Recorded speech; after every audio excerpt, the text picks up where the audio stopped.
Essula ey'omukaaga.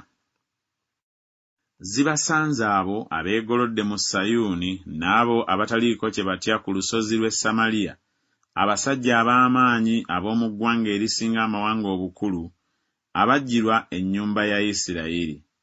Muyite mugende e Kalume mulabe, muveeyo mugende e Kamasi ekikulu, mulyoke muserengete e Gaasi eky'Abafirisuuti. Bisinga obwakabaka buno bwombi obulungi, oba ensalo yaabwe ekira ensalo yammwe obugazi? Mwe abateeka ewala olunaku olubi ne musembeza kumpi entebe y'ekyejo, abagalamira ku bitanda eby'amasanga ne beegololera ku biriri byabwe, ne balya abaana b'endiga ab'omu kisibo n'ennyana nga baziggya mu kisibo. Abayimbira ennyimba ezitaliimu ku ddoboozi ery'ennanga, abeegunjira ebintu ebivuga nga Dawudi, abanywera omwenge mu bibya, ne baasaaba amafuta agasinga obulungi, naye tebanakuwalidde kubonyaabonyezebwa kwa Yusufu.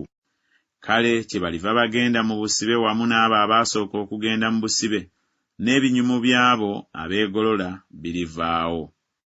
Mukama Katonda yeerayidde yekka, bw'ayogera Mukama Katonda ow'Eggye nti, nkyawa obulungi bwa Yakobo ne ntamu amayumba ge, kyendiva mpaayo ekibuga ne byonna ebikirimu. Awo olulituuka, abantu 10 bwe balisigala mu nnyumba emu balifa. Era omuntu bw'anaasitulibwa kojjaawe, oyo amwokya okuggya amagumba mu nnyumba, n'agamba oyo ali mu njuyi ez'ennyumba ez'omunda nti, wakyaliwo ali naawe? Naye n'addamu nti, nedda. Kale n'alyoka ayogera nti, sirika, kubanga tetuyinza kwatula linnya lya Mukama. Kubanga laba, Mukama alagidde, n'ennyumba ennene eriwagulwamu ebituli, n'ennyumba entono eribaamu enjatika. Embalaasi ziriddukira mbiro ku lwazi? Omuntu alimira okwo n'ente?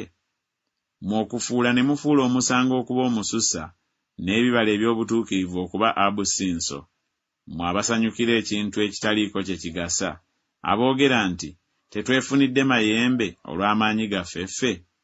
Kubanga laba, ndibayimusizaako eggwanga, ayi ennyumba ya Isirayiri, bw'ayogera Mukama Katonda ow'Eggye, era balibabonyaabonya okuva awayingirirwa e Kamasi okutuuka ku kagga aka Alaba.